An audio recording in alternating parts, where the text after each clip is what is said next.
पृथ्वी पर मनुष्य की उत्पत्ति कैसे हुई, किसके द्वारा हुई, शुरुआत में मानव की उत्पत्ति, मानव उत्पत्ति का क्या है राज, क्या कहता है विज्ञान मानव उत्पत्ति के बारे में। दोस्तों, क्या ये सवाल आपके मन में भी उठते हैं? दोस्तों, आज हम इस वीडियो में मनुष्य की उत्पत्ति कैसे हुई इसके बारे में इंटरेस्टिंग जानकारी जानने वाले हैं। तो शुरू करते हैं आज का ये बहुत ही दिलचस्प वीडियो। फ्रेंड्स, इस रहस्य को जानने के लिए हमें 4 अरब साल पहले की दुनिया को जानना होगा।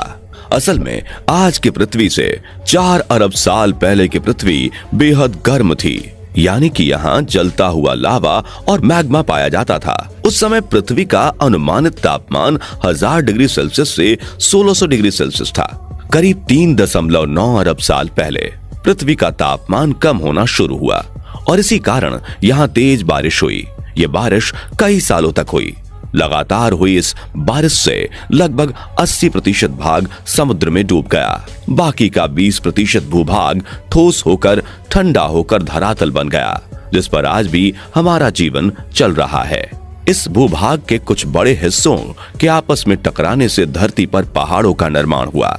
समुद्र के पानी में भाप बनी और पहाड़ों पर बारिश हुई, जिससे ग्लेशियर का निर्माण हुआ और धीरे धीरे पृथ्वी बेहद ठंडी हो गई। इसी समय समुद्र में हो रही रासायनिक क्रियाओं से समुद्री सूक्ष्म जीव पैदा हुए। इसके करीब 30 करोड़ साल बाद पृथ्वी पर रहने लायक वातावरण बना, जो कि बेहद ठंडा था, जिसे हम हिम युग के नाम से भी जानते हैं। इस समय तक समुद्र में इतने समुद्री जीव जंतु हो गए थे कि वहां रह पाना बहुत मुश्किल हो गया था। इसलिए कुछ जीवों ने समुद्र से जमीन की ओर रुख किया और उन्होंने पाया कि धरातल पर जीवन के लिए कोई प्रतिस्पर्धा नहीं है। धरती पर सरवाइव करने के लिए उन्हें बस खुद को थोड़ा बदलना है। इस वक्त डायनासोर धरती पर आए। डायनासोर पृथ्वी के सबसे बड़े जीव थे। माना जाता है कि आज से 6.5 करोड़ साल पहले एक बड़ा एस्टेरॉयड पृथ्वी से टकराया, जिससे धूल का गुब्बार उठा और उसने सूरज को ढक लिया। तापमान गिर गया। डायनासोर्स का काल खत्म हो गया। डायनासोर्स तो मिट गए, लेकिन मैमल्स यानी स्तनधारी जीव ने खुद को इस महाविनाश से बचा लिया था। इतने बड़े महाप्रलय के गुजरने के बाद धरती पर फिर से सामान्य स्थिति हो गई। सतह पर फिर से नए पेड़ पौधे उगने लगे थे और बहुत सारी नई प्रजातियां जन्म लेने लगी। अब जो प्रजाति आई बस सीधे खड़े होकर चलने में सक्षम थी। लगभग 4.7 करोड़ साल पहले धरती के टेक्टोनिक प्लेट्स में हलचल हुई और महाद्वीप आपस में टकराने लगे। अब इससे हिमालय जैसे विशाल पर्वतों का जन्म हुआ। इन पर्वतों के जन्म से मौसम का पैटर्न बदलने लगा। पृथ्वी ठंडी होने लगी। नई नई नदियों का जन्म हुआ। 3 करोड़ साल पहले ग्लोबल कूलिंग हुई। घास के मैदान बनने लगे और जंगल घटने लगे। तब ऐसे जानवर विकसित हुए जो खुले मैदान में रहने के लिए उपयुक्त थे और उन्हीं में दूसरे जानवरों को खाने वाले जानवर भी विकसित होने लगे। 1 करोड़ साल पहले पृथ्वी वह रूप लेने लगी जिसे आज हम देख रहे हैं। 40 लाख साल पहले धरती की टेक्टोनिक प्लेट में एक बार फिर से हलचल हुई और अफ्रीका के पूर्वी इलाकों में एक नई पर्वत श्रृंखला का निर्माण हुआ। ये पर्वत श्रृंखला थी अफ्रीकन रिफ्ट वैली और इसके आने से इन जंगलों में आने वाली मौसमी हवा पूरी तरह से रुक गई और बारिश आनी बंद हो गई। दोस्तों, अफ्रीका के इन जंगलों में रहते थे एप्स, जिन्हें हमारा पूर्वज भी माना जाता है। बारिश के बंद हो जाने से यहाँ के जंगल सूख गए, जिसका सबसे ज्यादा असर इन एप्स पर पड़ा। जंगल सूख जाने से इन एप्स के लिए खाने की समस्या पैदा हो गई और इसीलिए अब ये पेड़ों से उतरकर खाने की तलाश में जमीन पर अपने कदम रखने लगे। इनका दिमाग एक संतरे जितना बड़ा था और इनकी लंबाई 4 फीट तक थी। कई हजार सालों के विकास क्रम के बाद ये 2 पैरों पर चलने लगे। समय के साथ साथ विकास की प्रक्रिया चलती रही और हमारे पूर्वज धीरे धीरे विकसित होने लगे। 30 लाख साल पहले हमारे पूर्वजों का दिमाग काफी बड़ा हो गया था। माना जाता है कि इंसान और एप्स एक ही सोर्स से विकसित हुए और वो सोर्स था होमिडियन। कहा जाता है कि ये प्रजाति हमारे साझा पूर्वज थे। शरीर से ये बंदर और इंसान दोनों ही तरह दिखाई देते थे। ज्यादा समय पेड़ पर रहने के अलावा ये झुककर चलते थे। हालांकि इनकी सटीक शरीर की बनावट कैसी थी वो किसी को नहीं पता, लेकिन एक बात तो तय है कि इंसान और एप्स को विकसित करने वाली प्रजाति यही थी। आगे चलकर ये ऐप्स और विकसित हुए। कुछ ऐप्स पेड़ पर ही रहना चाहते थे, जबकि कुछ ने विकसित होकर जमीन पर चलना शुरू कर दिया।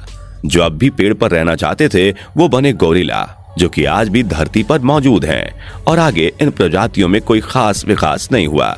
लेकिन जिन्होंने विकसित होकर जमीन पर चलना शुरू कर दिया वो थे होमिनियन, जो आगे चलकर दो भागों में विभाजित हो गए। एक बने पैनपेनिस्कस और चिंपैंजी, जिनका डीएनए आज भी इंसान से 99% तक मेल खाता है, और दूसरे हुए होमोसेपियन, जो आगे चलकर इंसान बने। लेकिन होमोसेपियन से आज के विकसित मानव बनने में कई हजार साल गुजर गए। तो आइए इस कहानी के बारे में भी जान लेते हैं। विश्व के अनेक स्थानों पर मानव की खोपड़ियों और हड्डियां प्राप्त हुई हैं। वे लगभग 1.5 लाख वर्ष पुरानी हैं। आज से 10,000 वर्ष पूर्व तक आदि मानव झुंड बनाकर जंगलों में भोजन की तलाश में घूमता रहता था। फिर उसने पत्थर को हथियार की तरह इस्तेमाल करना शुरू किया। समय बीतने के साथ ही आदि मानव समूह में अन्य जानवरों का शिकार करने लगे थे। ये थे होमो इरेक्टस, जो अन्य जानवरों से ज्यादा होशियार थे। इन्होंने ही सबसे पहले आग का इस्तेमाल करना सीखा। आग की खोज इंसान के लिए सबसे बड़ी खोज थी। जानवरों का शिकार करके खाना, गुफाओं में रहना, यही आदि मानव की दिनचर्या हुआ करती थी। वहीं जंगली जानवरों के भय से गुफा के बाहर दरवाजे पर आग जलाकर अपनी रक्षा करता था। पत्थर से ही आग जलाता था, पत्थर के ही बर्तन और औजार का उपयोग करता था। आदि मानव का दिमाग समय के साथ साथ काफी बड़ा हो गया। 2 लाख साल पहले आज के इंसान ने अपना रूप ले लिया था। इंसान ने बोलना शुरू कर दिया था। पहली बार कोई जानकारी एक से दूसरे इंसान तक या एक से दूसरी पीढ़ी तक पहुंचने लगी थी। यही वो आखिरी विकास क्रम था जिसके बाद विकसित होकर आज का मानव बना, यानी होमो सेपियंस। जैसे जैसे मानव को अपने आसपास की वस्तुओं का ज्ञान होता गया, वैसे वैसे वह अपने लिए और सुविधाएं जुटाने लगा। प्रारंभ में मनुष्य को कपड़े पहनने का ज्ञान नहीं था। वह पेड़ की छाल, बड़े बड़े पत्तों और जानवरों की खाल से ठंड के समय अपना बचाव करता था। बाद में वह जानवरों को पालना, पौधे उगाना, अन्न पैदा करना आदि सीख गया, जिससे उसका घुमक्कड़ जीवन समाप्त हो गया और एक स्थान पर झोपड़ी बनाकर रहने लगा और खेती करने लगा। उसने कुत्ते, बकरी, भेड़ आदि जानवरों को पालतू बना लिया। उनसे अपने कार्य में सहयोग लेने लगा। धीरे धीरे मानव ने धातु की खोज की। उसने पहिया बनाना सीखा। साथ ही पत्थर की चाक बनाकर मिट्टी के बर्तन बनाने लगा। मनुष्य के विकास का क्रम लगातार जारी रहा और अब भी जारी है। यह एक अनवरत चलने वाली क्रिया है जो शायद तब तक चलती रहेगी जब तक यह धरती है। तो दोस्तों, ये थी धरती पर जीवन के आरंभ की कहानी, मनुष्य के आदि मानव से आज तक के आधुनिक मानव बनने की कहानी। आशा है आपको हमारा आज का ये वीडियो पसंद आएगा। तो फ्रेंड्स, आज की वीडियो के लिए बस इतना ही।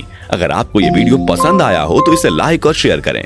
ऐसे इंपॉर्टेंट और नॉलेज वाले वीडियोस के लिए चैनल को सब्सक्राइब और फेसबुक पेज को फॉलो जरूर करें। Thanks for watching.